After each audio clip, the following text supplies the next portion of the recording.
Si tu vas influencer la société, tu dois être le leader dans ce domaine. Et on va voir comment cela peut se faire.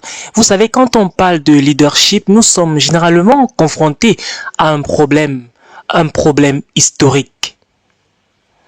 En réalité, nous souffrons tous d'une mauvaise éducation, car en réalité, cette éducation nous a donné une fausse identité, une mauvaise identité. On nous a formés, par exemple, à ne pas faire confiance en nous-mêmes. On nous a conditionnés à ne pas croire en nous-mêmes. Et particulièrement, on a lavé nos cerveaux pour ne pas nous connaître nous-mêmes. Et c'est une réalité dans ce monde, particulièrement en Afrique et les pays du tiers-monde. Parce que notre histoire est une histoire d'oppression. Vous savez, l'oppression est conçue pour pouvoir dévaloriser la personne qui est opprimée. Le but de l'oppression, c'est de pouvoir briser l'esprit de la personne qui est opprimée. Et on ne peut pas jouir de ce que nous sommes en tant qu'enfants de Dieu. Qu'est-ce que ça veut dire quand on dit qu'on brise ton esprit? Et ce concept de briser l'esprit de quelqu'un, qu'est-ce que ça veut dire? Ça veut dire que tu contrôles le raisonnement de cette personne jusqu'à ce que cette personne se soumette. C'est ça, briser l'esprit de quelqu'un. Aussi longtemps que quelqu'un a la volonté de combattre, l'esprit de la personne n'est pas encore brisé. Mais quand la personne se soumet volontairement au contexte, à l'environnement, accepte les choses telles quelles et décide je ne vais plus lutter, je dois accepter les choses, la situation telles qu'elles sont, ça veut dire que l'esprit de cette personne a été brisé. Et on peut dire que la personne qui oppressait, l'oppresseur a réussi. Et cela s'est produit avec la plupart des Africains, des pays du tiers-monde. On n'aime pas l'admettre, mais généralement c'est la vérité. Et ce qui est triste, c'est que nous souffrons même souvent de cela et nous ne sommes même pas conscients. Et on va voir comment dénicher et découvrir cela. Nous avons fini par être d'accord avec l'histoire de l'oppression et l'oppresseur que nous ne sommes pas capables de diriger. Pourtant, c'est un mensonge.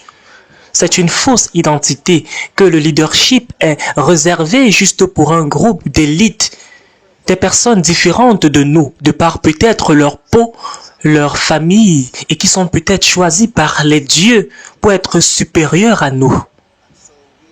Et par conséquent, on s'est soumis à ce contexte. Et ces personnes nous rappellent même qu'on doit faire comment? Prendre notre place, accepter notre place.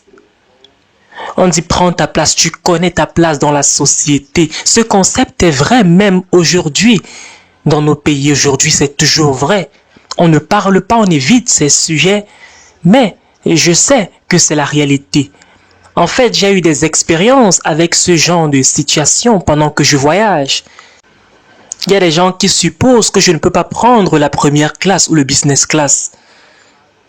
Il y a des fois où ma femme et moi, on va arriver dans un aéroport et quand on veut entrer dans le business class, la personne qui nous appelle va dire « j'ai parlé de la première classe ». Et l'implication quelque part, c'est que vous n'êtes pas supposé être dans la première classe ou le business class. Et c'est ça leur supposition.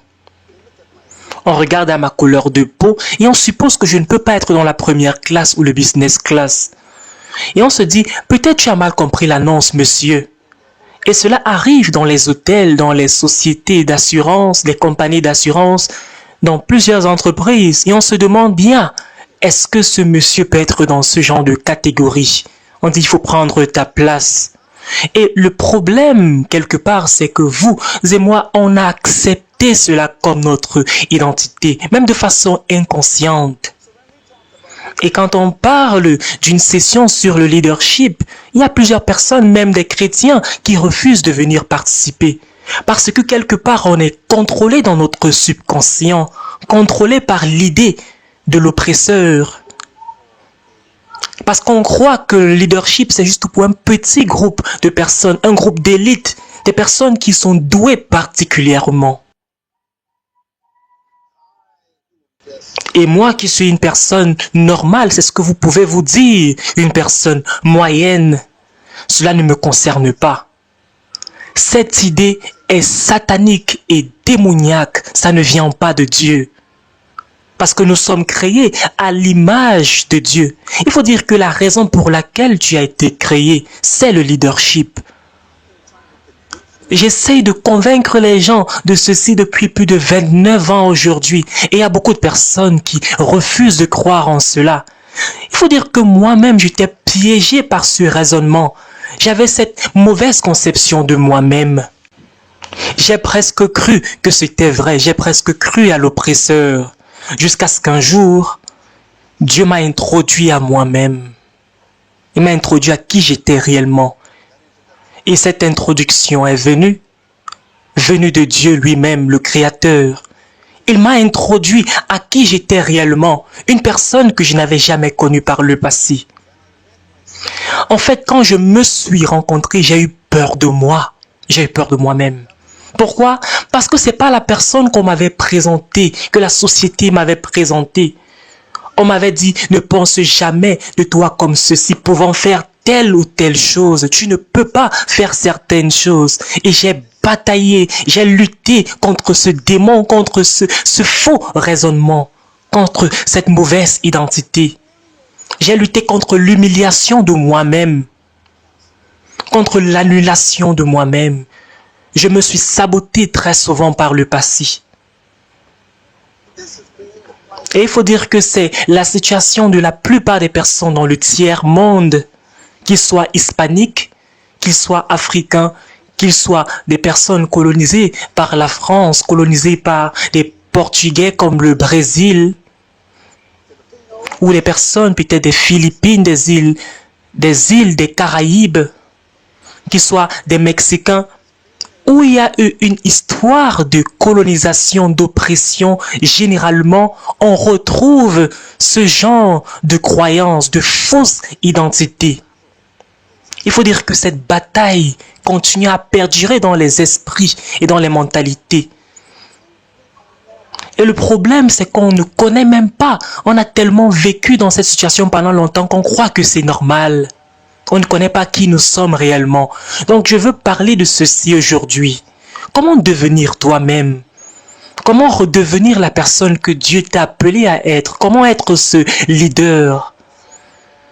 Il faut dire que c'est très important pendant qu'on est en train de voir cette série d'enseignements. La clé pour découvrir ton leadership personnel. En réalité, je ne parle pas de diriger les autres, je parle de te diriger toi-même. Toutes mes approches au leadership, à la formation de leadership, parlent d'abord de toi. Tu n'as pas besoin d'une position, tu as besoin d'une disposition. Aujourd'hui, tu n'as pas besoin de pouvoir, tu as besoin d'autonomisation. C'est ça qui est plus important pour toi. Et donc, le problème, c'est pas des personnes qui te suivent ou qui ne te suivent pas, mais le truc, c'est que tu n'es même pas encore digne qu'on te suive, parce que tu ne connais pas qui tu es.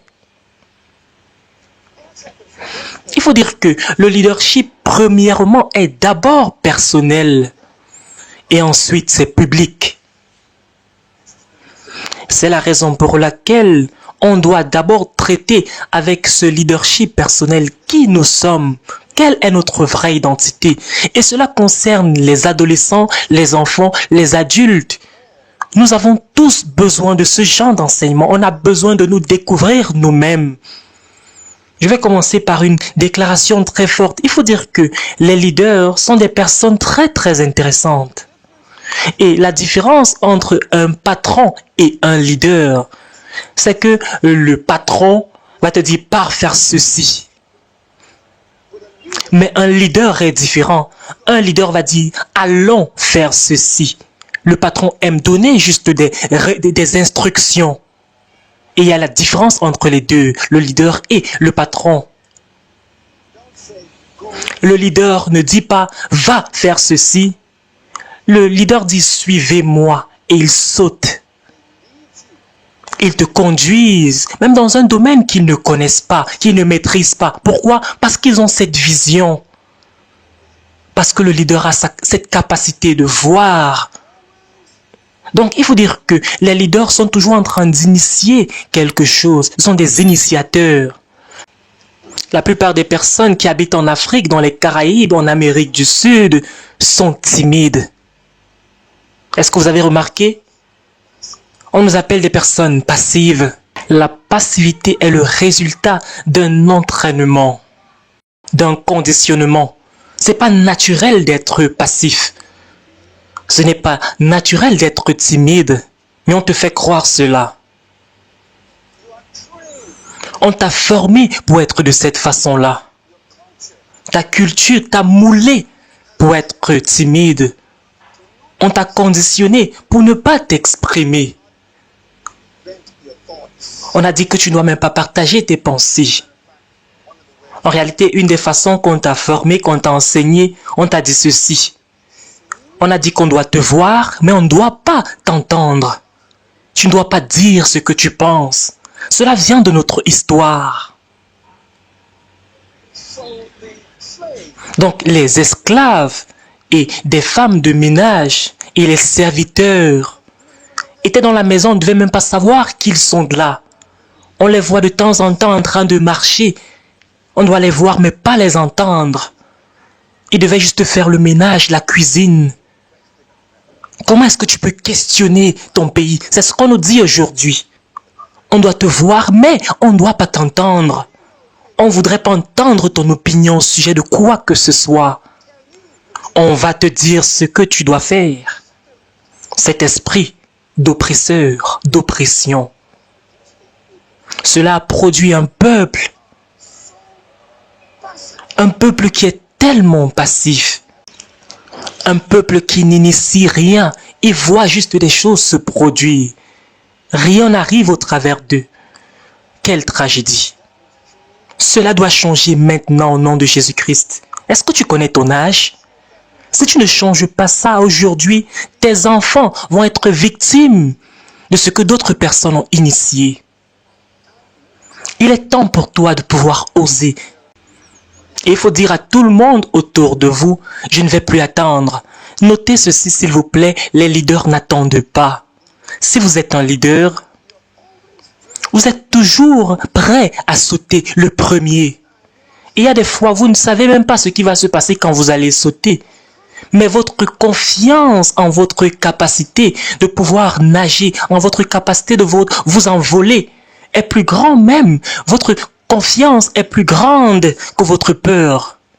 Votre croyance est en vous et non pas dans les obstacles que vous voyez. C'est à ce moment que le leadership arrive. C'est à ce moment que vous manifestez votre leadership, votre vraie identité. Où est-ce qu'on trouve le vrai leadership? Ceci vient de l'un de mes livres sur le leadership et ça vient de mon cœur. S'il vous plaît, écoutez-moi. Au plus profond de la nature de l'être humain repose l'esprit de leadership, l'esprit de gouvernance et l'autorité de leader. Je suis convaincu de cela. Au plus profond de chacun d'entre vous maintenant, dans votre nature, repose cet esprit de leadership. Je suis certain à ce sujet, mais la plupart des personnes meurent en tant que des suiveurs et non pas des leaders. Mais tout cela porte en eux, dans leur ADN en tant qu'être humain, il y a cet esprit de leadership qui repose en chacun de nous. Et très souvent, cela peut se révéler par moments. Mais à cause de ta formation, de ton conditionnement sociétal, tu enterres cela rapidement. On appelle cette vraie identité te montrer de quelle boîte je me chauffe ou bien te montrer qui je suis réellement. C'est ton leadership qui se montre par moments. Mais tu as été conditionné pour supprimer cela. On t'a conditionné pour ne pas montrer cet autre côté, pour ne pas résister à quoi que ce soit. On te dit sois juste gentil, il faut coopérer. Il faut être soumis, il ne faut pas questionner les choses. On t'a conditionné de cette façon, pour croire en cela, pour vivre de cette façon-là. Mais à l'intérieur de toi, Il y a juste une inclination naturelle à conduire. Mais on a presque conditionné notre esprit à accepter, à forcer cela sur nous. On a placé certaines choses sur notre vie qui nous empêchent de pouvoir révéler cette vraie identité.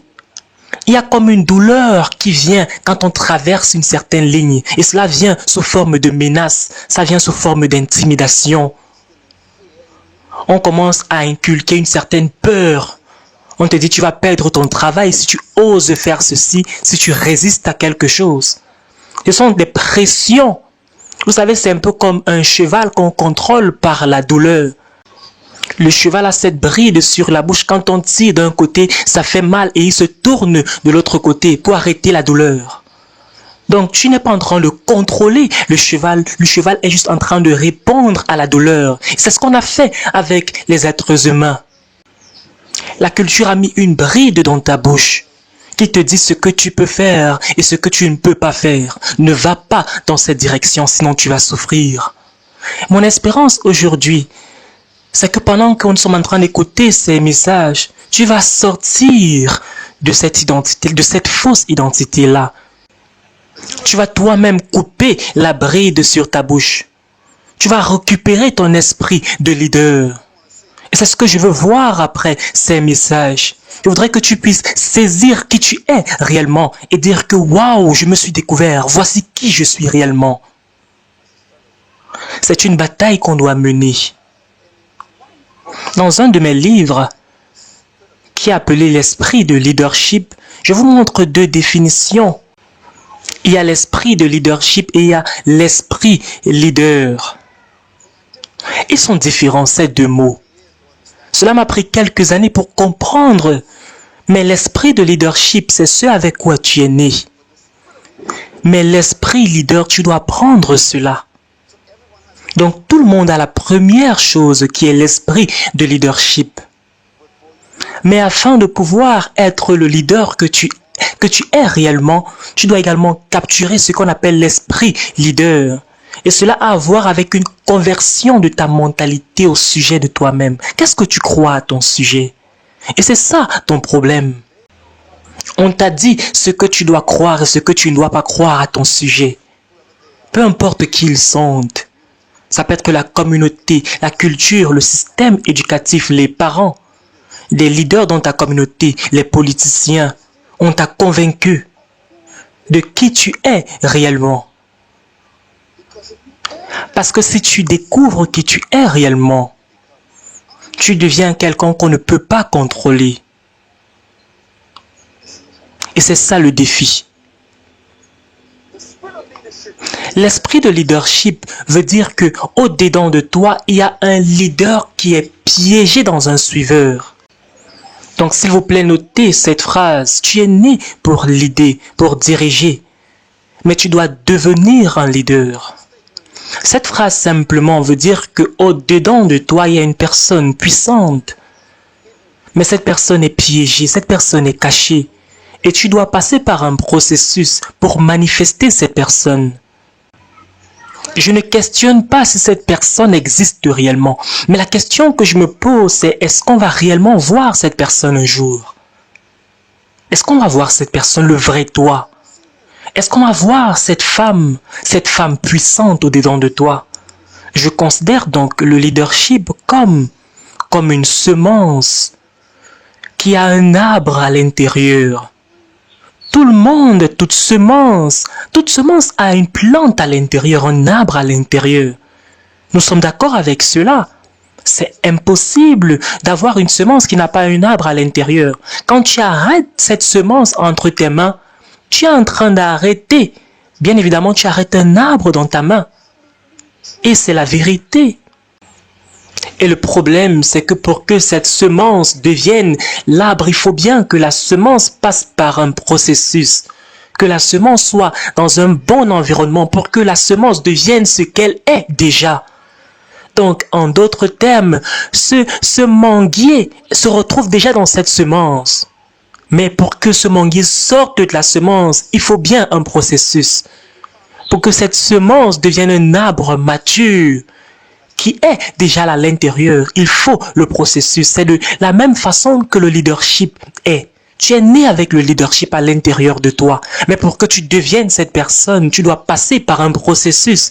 Et c'est la raison pour laquelle ce genre de message est extrêmement important. Cette série de messages. Comment est-ce qu'on fait pour que ce manguier sorte de la semence? Premièrement, il faut dire que on doit planter cette semence, ce noyau de mangue.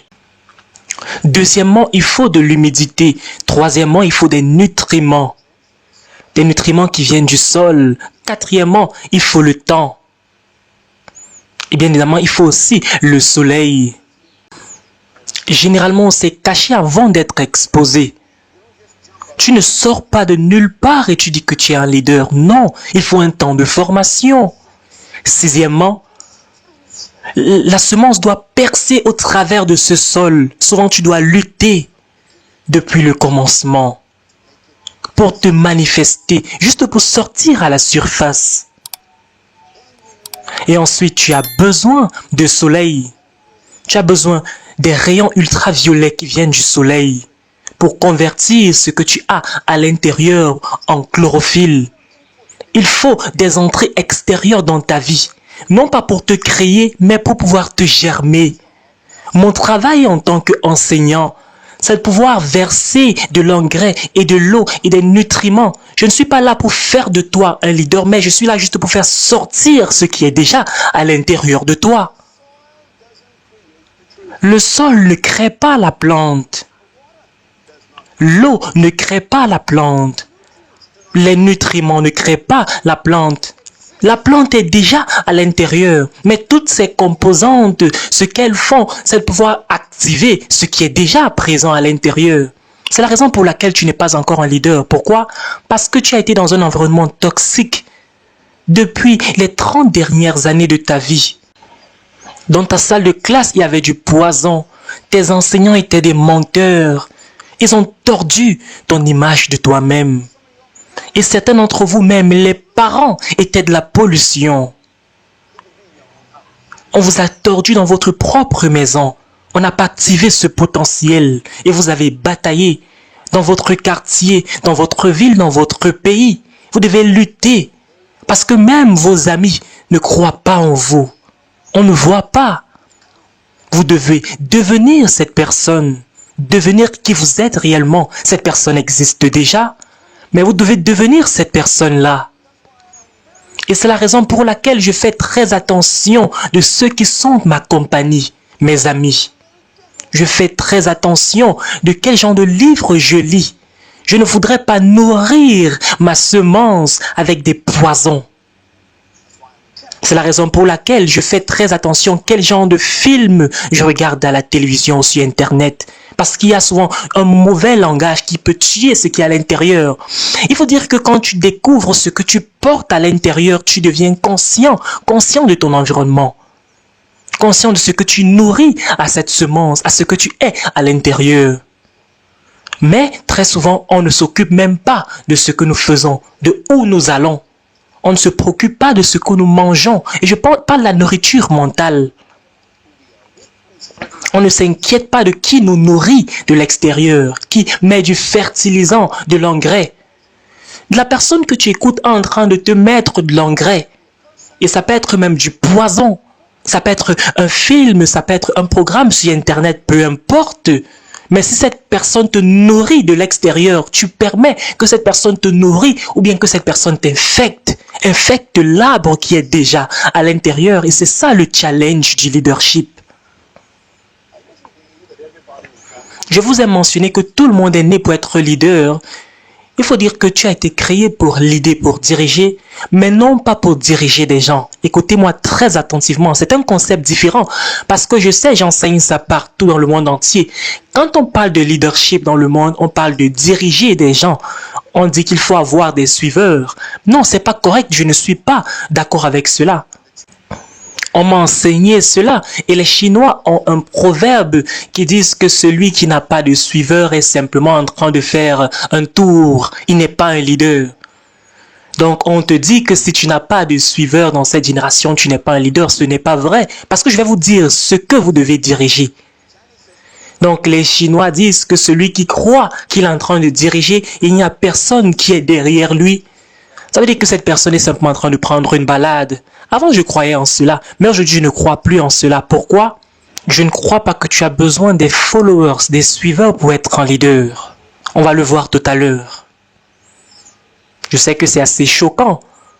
Tout grand leader dans l'histoire, je parle des vrais leaders, en réalité, n'ont pas cherché des suiveurs.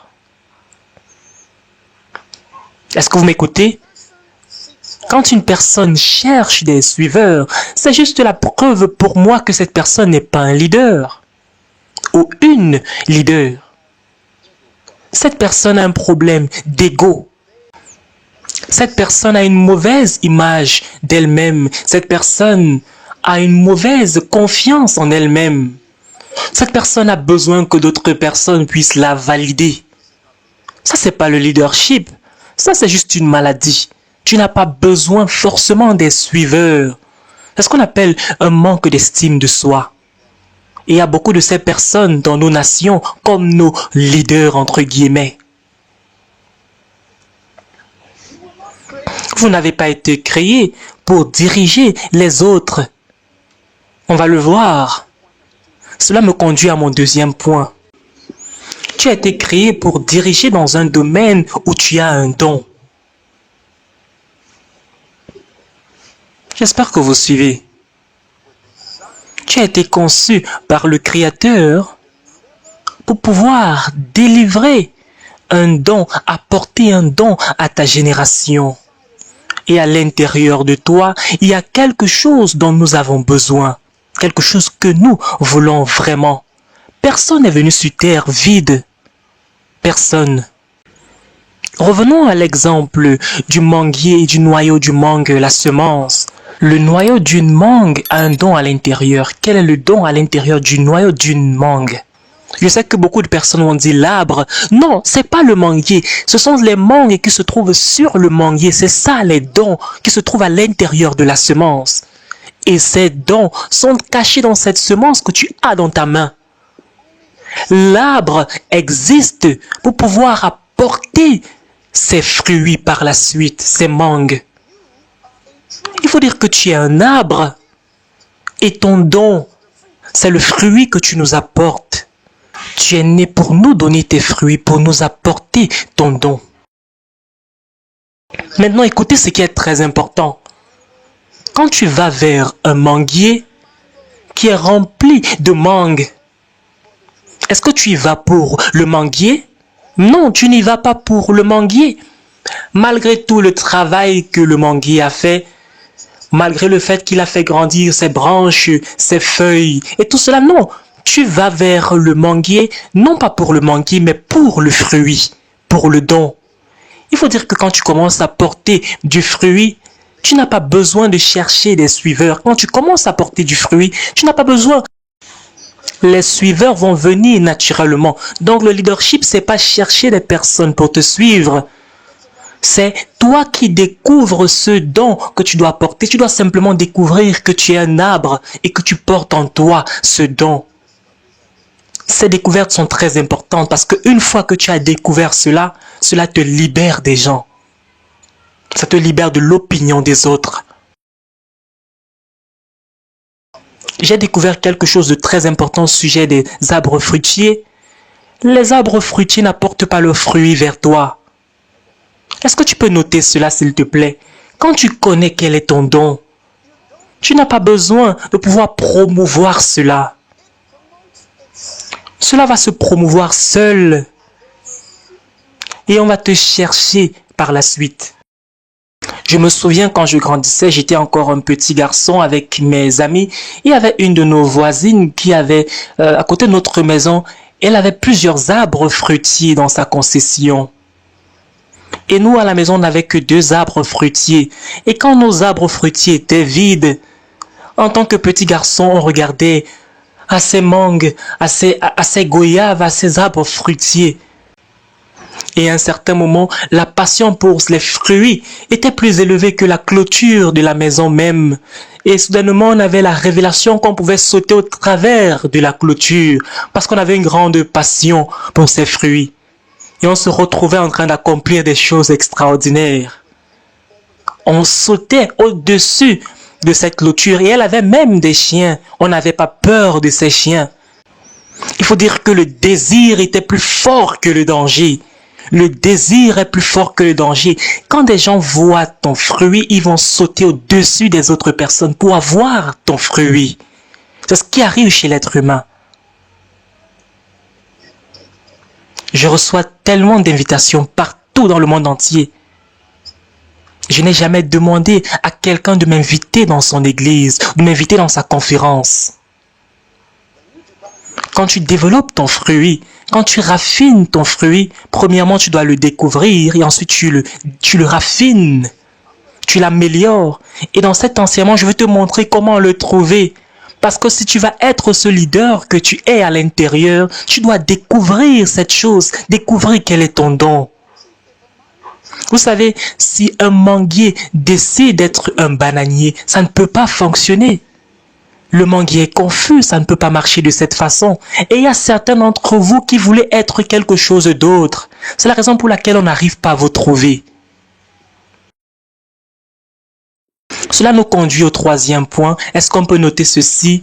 Le vrai leadership est né quand ton don est découvert. Et quand tu commences à donner ce don au monde entier. C'est ça le leadership. Le leadership, c'est être un serviteur de ton don. Tu donnes, tu sers ton don au monde. Ça ne veut pas dire être un esclave. Ça veut dire être esclave de ton don. On va comprendre ce que cela signifie. Il y a une histoire que je veux partager avec vous. Cela se retrouve dans Matthieu chapitre 20. Et c'est une histoire que nous connaissons. Et il y avait un combat, une bataille entre les disciples. Qui est le plus grand? Les disciples ont commencé à se poser la question qui est le plus grand entre eux. Certains disaient que c'est moi le plus grand, d'autres disaient non, c'est moi. Et Jésus-Christ les a entendus en train de discuter au sujet du leadership, de qui est le leader qui est le plus grand. Et Jésus-Christ leur a posé une question. Il dit, pourquoi est-ce que vous voulez être comme les païens qui oppriment les autres? En d'autres termes, pourquoi est-ce que vous pensez que le leadership, c'est une question d'oppression, de contrôler les autres, de qui est supérieur à l'autre? Il dit, c'est de cette façon que les païens pensent, c'est la philosophie des païens. Il dit, si tu veux être leader, Jésus-Christ parle, tu n'as pas besoin de chercher les autres. Il dit, deviens le serviteur. Trouve un moyen de servir les autres pour devenir le plus grand serviteur. Trouve quelque chose que tu vas servir à ces gens. Et tu vas devenir grand. C'est ça le leadership selon Jésus-Christ. Le plus grand parmi vous sera la personne qui va servir les autres, le serviteur de tous. La question c'est qu'est-ce que tu vas servir, qu'est-ce que tu vas donner, qu'est-ce que tu vas porter, qu'est-ce que tu vas servir à ces personnes. C'est de ce dont nous parlons. Vous savez pourquoi le manguier est attirant? C'est les mangues, c'est le don. Qu'est-ce qui va vous rendre attirant, vous? C'est quand vous découvrez ce don, quand vous découvrez ce que vous portez dont le monde a besoin. C'est ça qui vous rend important, c'est ça qui vous rend serviteur. Quand vous savez que ce que moi je porte en moi, les autres n'ont pas cela et donc je peux servir sur cela. Tu deviens une personne de valeur quand tu découvres ce que tu as que les autres n'ont pas. L'imitation en réalité conduit toujours à la pauvreté. Quand tu veux être comme les autres, quand tu imites les autres, tu vas toujours être pauvre après cela. Je vais te poser une question. Est-ce que vous êtes déjà entré dans un magasin et vous avez vu un panier de fruits en plastique? Des fruits en plastique, mais ces fruits ressemblent à des vrais fruits. Les mêmes formes, les mêmes couleurs, les mêmes tailles. Tu as l'impression que c'est la banane. Et il y a des fois où tu as l'impression que c'est tellement vrai que tu pars toucher ces fruits. La question c'est pourquoi est-ce que tu as touché ces fruits en plastique? Tu as touché parce que ton cerveau t'a dit que c'est la nourriture et donc tu peux toucher une fois. Et quand tu te rends compte que c'est le plastique, qu'est-ce que tu fais? Tu déposes. Est-ce que tu rentres vers ces fruits en plastique? Non. Et c'est la raison pour laquelle les gens ne viennent pas vers toi. C'est la raison pour laquelle on te fuit. Quand on vient vers toi, on vérifie si c'est vrai. Et si tu n'as pas les vrais éléments, on fuit loin de toi. C'est ça le leadership. Pourquoi est-ce qu'on revient vers le vrai fruit? Parce que dans le vrai fruit, on obtient des nutriments. Ne soyez pas le plastique, s'il vous plaît. Ne soyez pas une imitation des autres.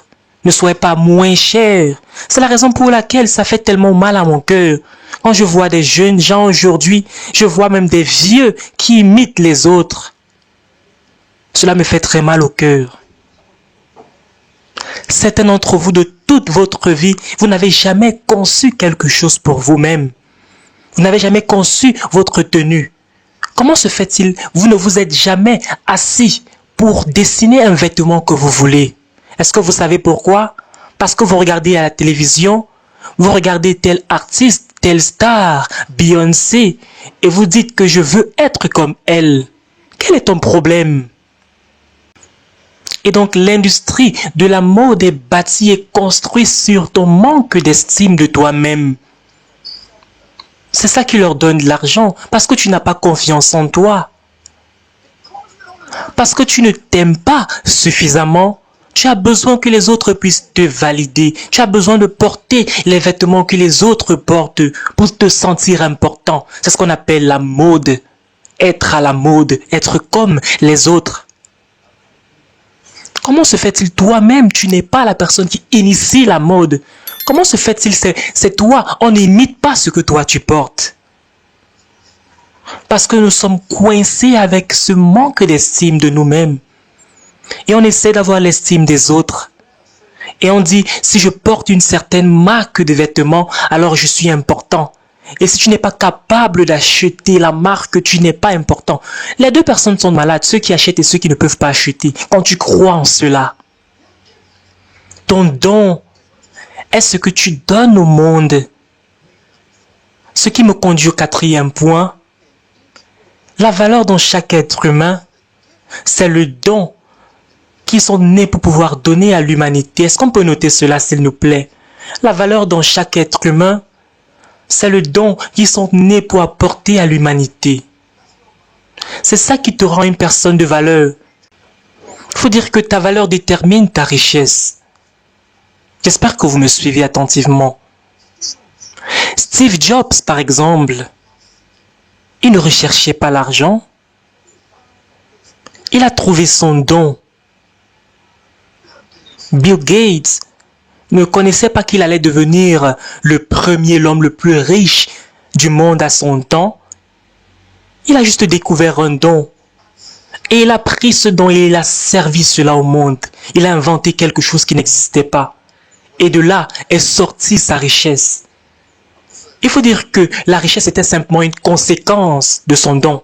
Et la question que j'ai pour toi maintenant c'est, qu'est-ce qui amène quelqu'un à réussir? Deviens une personne de valeur. C'est ça la réponse. C'est ça qui amène quelqu'un à réussir. Quand tu deviens une personne de valeur, une personne qui a une valeur, tu deviens une personne importante. Quand tu deviens une personne importante, on te paye pour être toi. N'est-ce pas étonnant? C'est ce qui fait de toi un leader. C'est la raison pour laquelle les vrais leaders ne sont pas orgueilleux. Ils ne recherchent pas l'argent. Ils ne recherchent pas les relations. Ils sont tellement occupés à être eux-mêmes. Ils amènent les autres à désirer être avec eux. Parce qu'on aime être avec les vrais.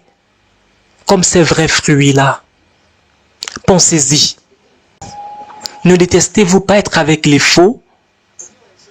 Parce que vous ne savez pas ce que cette personne va être demain. Cette personne n'est pas authentique. Mais quand vous connaissez qui vous êtes et vous découvrez ce que vous avez, ce que vous portez en vous, cela vous rend une personne de valeur.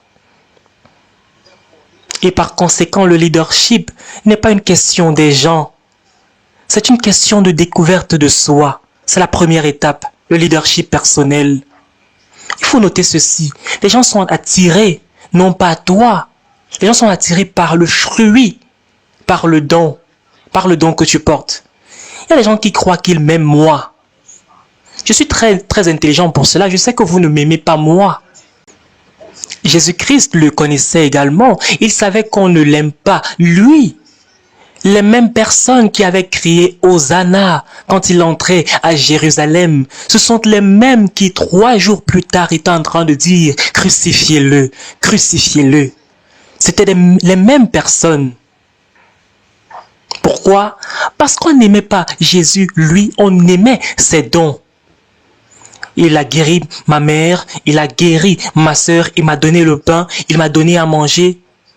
Il a fait ceci, il a fait cela, il a ressuscité les morts. Il a chassé les démons de ma sœur, de mon frère. C'est pas lui qu'on aimait, on aimait ses dons. C'est la raison pour laquelle on ne mange pas les feuilles de mangue. On ne court pas après le manguier lui-même, on court après le fruit. Tu pars, tu récoltes le fruit et ensuite tu te tournes et tu pars. Tu ne t'occupes même pas du manguier. C'est la raison pour laquelle vous n'allez jamais me piéger dans cela. Je sais que vous ne m'aimez pas moi. Je sais que vous aimez le fruit. Vous aimez mon don. C'est pas moi que vous aimez, je ne suis pas stupide. Donc cela me protège de la déception ou émotionnellement blessé par ton rejet. J'espère que vous m'écoutez. Faites de même. Et par conséquent, vous ne pouvez pas blesser les sentiments d'un vrai leader. Vous savez, il y a des faux leaders, mais les vrais leaders sont différents. Un vrai leader, il n'est pas en train de faire ce qu'il fait parce qu'il veut avoir ton opinion, bien il va être approuvé par toi. Le leader le fait parce que c'est ça que le leader est. Il est un manguier et il produit naturellement des mangues. Il apporte des mangues. Et toi, tu dois faire de même. Tu ne dois pas laisser que les gens puissent te dire ce que tu dois apporter, ce que tu ne dois pas apporter. N'oublie jamais ceci. Les gens ne viennent pas vers toi, ils viennent vers ton fruit, vers ton don. C'est la raison pour laquelle des stars de Hollywood, des stars de la musique, des légendes meurent déprimés et pauvres et fauchés. Pourquoi? Parce qu'ils confondent l'amour qu'on a pour eux et l'amour qu'on a pour leurs dons. Ils ont l'impression qu'on les aime eux. Non, c'est pas la vérité. Les fans aiment leurs dons. Donc, quand ils commettent une erreur, les fans, les sacrifiants commencent à détester ces personnes et commencent à dire que mais je pensais que vous m'aimiez par le passé. Non, on ne t'aimait pas toi, on aimait ton don, mais ils ne comprennent pas ça. Ils commencent à prendre des drogues et deviennent déprimés. Je vais te dire quelque chose. Ils ne viennent pas à toi pour toi. Ils viennent à toi pour ta chanson. Quand ta chanson finit, ils vont partir. Tu ferais mieux d'avoir une autre chanson, mais il faut te rappeler que c'est pas toi qu'on aime. Dans le leadership, on n'essaye pas d'avoir l'amour des autres. Dans le leadership, c'est quand toi, tu t'engages à pouvoir servir les autres, peu importe ce qui arrive, et tu les sers avec dignité et classe. C'est ça qui est le leadership. Mes chers amis, on va parler du joueur de golf, Tiger Woods, l'un des meilleurs de tous les temps. Il est revenu en tête de la liste des meilleurs golfeurs au monde entier en cette semaine. Est-ce que vous pensez que c'est parce qu'on l'aime qu'on le suit? Non. On n'aime pas Tiger Woods, on aime sa capacité à jouer au golf. C'est pas lui qu'on aime. On avait dit qu'il ne devait plus signer de contrat, mais aujourd'hui il a signé un nouveau contrat en cette semaine. On avait dit qu'il ne pouvait plus avoir un contrat, mais il a décidé. Il s'est dit à lui-même que je pourrais avoir un problème, mais il faut dire que mon don ne va nulle part. Mon don ne part nulle part. Et par conséquent, il a travaillé, il a travaillé, il a travaillé. Il faut dire qu'une chose sur ton don, c'est que ton don ne va jamais te quitter. Toi, tu peux décider d'abandonner ton don, mais ton don est toujours avec toi. Et peu importe les tempêtes, peu importe les difficultés, je vais prendre les bonnes décisions. Je vais confesser mes erreurs parce que Tiger Woods était dans des problèmes. Je vais racheter mon temps, je vais remettre mon énergie, je vais être discipliné, je vais lutter tous les critiques. Et aujourd'hui, il est revenu en tête, il est premier. Et peu importe ce qui arrive aujourd'hui, il a signé un nouveau contrat. Pourquoi? Parce que le don est toujours avec lui. Mon don est toujours avec moi, ton don est toujours avec toi. Toi également, tu as ce don en toi. Tu as un don qui ne quitte jamais. Tu es né avec ce don. On pourrait ne jamais voir ce don, cela dépend de toi, mais il faut dire que ce don est toujours à l'intérieur de toi. Tu peux prendre un noyau de mangue et mettre ça sur un sol cimenté pendant plusieurs années, pendant 50 ans. La question c'est, est-ce que l'arbre est toujours dans le noyau de mangue? Bien sûr, mais malheureusement, puisque le noyau de mangue n'est pas dans le bon environnement, cela ne va pas produire le manguier. Donc ça veut dire que même toi, peut-être pendant 50 ans, tu as vécu et tu n'as jamais fait sortir ce manguier. Parce que ton environnement est comme ce sol cimenté. Il y a des moments où tu dois changer ton environnement pour pouvoir te trouver qui tu es réellement, pour faire sortir ce manguier qui est caché en toi. Il y a des moments où tu dois laisser même les personnes que tu aimes pour découvrir les bonnes personnes pour toi, pour passer par le processus pour que tu puisses te manifester. Il faut découvrir qui tu es. Voici ma philosophie sur le leadership. Écoutez-moi s'il vous plaît. Voici ma philosophie sur le leadership. Je crois que dans chaque suiveur, il y a un leader caché. Et je crois cela fermement, c'est la vérité. Jésus-Christ croyait en cela. C'est la raison pour laquelle il n'a pas chassé les pêcheurs. Il savait qu'ils n'étaient pas seulement des pêcheurs de poissons. En fait, il a dit aux pêcheurs, venez, vous allez devenir des pêcheurs d'hommes. Je crois en vous. Vous croyez que la pêche de poissons était juste là où vous allez finir, mais en vous, il y a quelque chose de plus grand. Vous allez influencer les êtres humains. Vous allez faire ce que vous faites aujourd'hui aux poissons, mais maintenant aux êtres humains. Il a vu cela dans ces pêcheurs qui étaient dans un tout petit village. Et aujourd'hui, ils ont changé le monde entier. Caché en chaque être humain, il y a un leader. Tu es né pour diriger, mais tu dois devenir un leader. Troisièmement, tu possèdes ton potentiel en toi maintenant. Tu possèdes la capacité en toi maintenant pour être un leader. Avoir le potentiel et la capacité ne veut pas dire que tu vas avoir l'expérience ou bien tu vas te manifester. Regardons encore l'exemple du manguier ou du noyau de mangue qui est placé sur un sol cimenté. La capacité pour devenir un manguier se retrouve dans la semence. Le potentiel y est. La capacité à l'intérieur. Mais il faut dire que cela est piégé et pourrait ne jamais sortir si le manguier, si le noyau de mangue n'est pas dans le bon environnement. Et c'est le cas pour l'être humain. Tu possèdes la capacité pour être un leader aujourd'hui. Mais tu as été convaincu par ton histoire et ta culture que tu n'as pas la capacité pour diriger. Je constate les leaders comme des personnes qui ont décidé de rejeter l'opinion des autres. J'espère que vous êtes avec moi.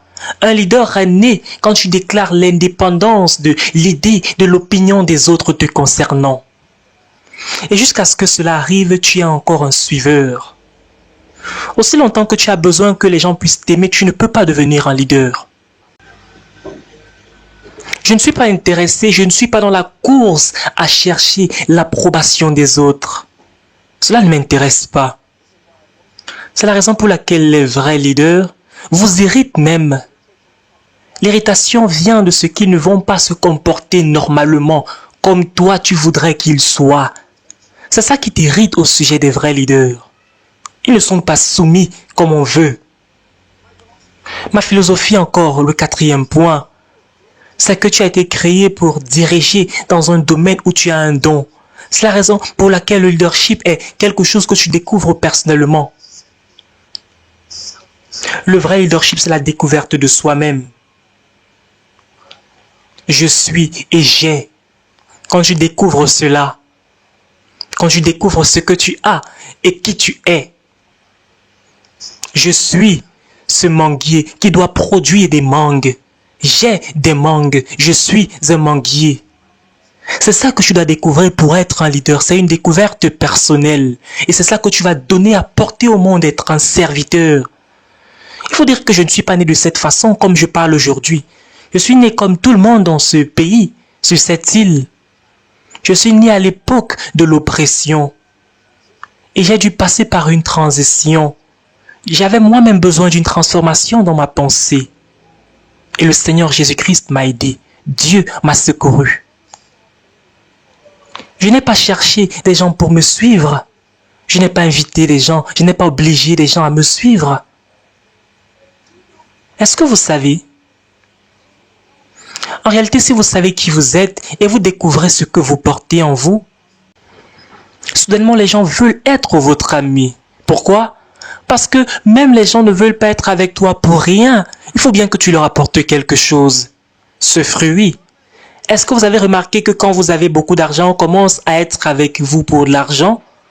En réalité, on ne vous aime pas. On aime ce que vous avez. Ce que je vous dis est vrai au sujet du leadership. Ce qu'on veut, c'est votre don, votre fruit. On gagne beaucoup d'amis à cause de ce qu'on porte. Tu n'as pas besoin de commencer à faire de la publicité que j'ai tel ou tel don. Non, on va vous suivre naturellement. Quand vous découvrez ce que vous avez raffiné cela. Tout être humain est venu sur terre avec quelque chose dont l'humanité a besoin. Est-ce qu'on peut le dire ensemble? Tout le monde est venu sur terre avec quelque chose que les autres ont besoin. C'est une phrase très audacieuse, je le sais, et c'est la vérité. Personne n'est venu sur cette terre vide. Vous avez quelque chose qui peut aider les autres, aider les gens de ta génération. Tout le monde a quelque chose, tout le monde sur la planète. Plusieurs milliards d'entre nous, tout le monde sur terre a quelque chose, porte quelque chose que les autres voudraient avoir s'ils connaissaient. C'est la raison pour laquelle je continue à dire aux gens que le lieu le plus riche au monde, c'est toujours le cimetière. Parce que les gens gardent ce secret, gardent ce don, gardent ce fruit et meurent avec. Et on n'a jamais vu cela. On n'a jamais reçu cela. Et on n'a jamais bénéficié de cela. Et ils ont vécu toute leur vie et sont morts avec ça. Et c'est la raison pour laquelle mon premier but dans la vie, c'est de mourir vide. Je voudrais mourir avec tous les fruits donnés. Je ne voudrais avoir rien quand je suis en train de partir. Je veux mourir vide. Je veux mourir comme l'apôtre Paul. J'ai terminé ma course. J'ai gardé la foi. Ma vie est comme une libation. J'ai versé. Il n'y a plus rien qui reste. C'est comme ça que tu dois mourir. Tu ne voudrais pas mourir malade ou déprimé, plein de maladies. Tu meurs parce qu'il n'y a plus rien à faire. J'espère que vous suivez. Vous mourrez comme Jésus-Christ. Jésus-Christ n'est pas mort vieux ayant une maladie chronique. Il est mort ayant terminé.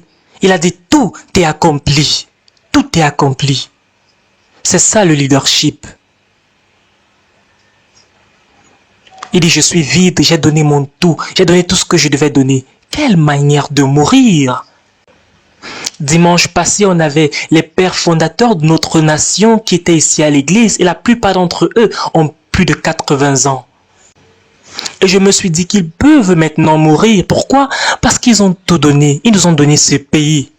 Parce qu'ils ont vécu. Ils ont fait ce qu'ils devaient faire. Ils nous ont donné cette nation. Et maintenant, ils nous disaient que vous devez prendre soin de cette nation. On vous a donné la nation. Ne soyez pas désolés pour eux, soyez désolés pour vous-même.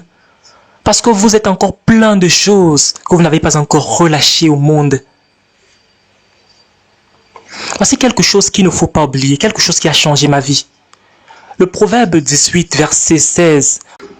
Cela dit, le don d'un homme fait de la place pour lui dans le monde et le fait s'asseoir avec les grands. Le don d'un homme, c'est ce que la Bible dit. Dans cette version de la parole de Dieu, dans le livre de Proverbes 18, verset 16. Quoi? Le don d'un homme. C'est ça qui fait de la place pour lui dans le monde. Ce que cela signifie, c'est que dans ce monde, on ne fait pas de la place pour toi. Il n'y a pas de la place pour toi. Pourquoi est-ce que la vie est si difficile pour toi? Tu te demandes cela. C'est parce qu'il n'y a pas de la place pour toi. Il y a la place seulement pour ton don unique. On ne te donne pas l'opportunité. Dans ce monde, il n'y a pas d'opportunité pour toi. Soit tu découvres le don, soit tu n'as pas le don, soit tu n'as rien à apporter. Voici ce qui fait de la place pour toi. Quand tu découvres ton don, on te laisse de la place. On te met le tapis rouge. Qu'est-ce que tu veux boire? On commence à bien te traiter. Quand tu découvres ton don, c'est ton don qui fait de la place pour toi dans le monde entier. Vous savez, il y a des moments, il y a des personnes qui voyagent avec moi dans cette salle. Il y a des fois, ils me disent, Pasteur Miles, je ne peux pas croire que je suis ici. Et je dis, ici où? Il dit, avec le premier ministre de ce pays. Et je dis, oui, c'est parce que mon don a fait de la place pour nous et tu es avec moi aujourd'hui. Tu restes avec le don et cela fait de la place pour toi.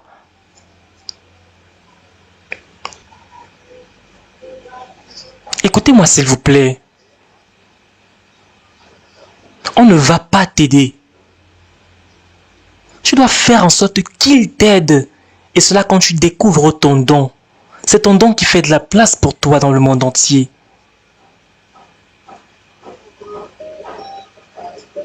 Les gens te cherchent et t'appellent à cause de ton don, non pas parce qu'ils t'aiment. Vous imaginez aimer quelqu'un qui n'a rien, les poches vides, et vous aimez l'argent? C'est la même chose avec le leadership. Si moi j'ai besoin d'argent et toi tu n'as pas d'argent, tu ne peux pas m'aider. T'aider ne peut pas m'aider.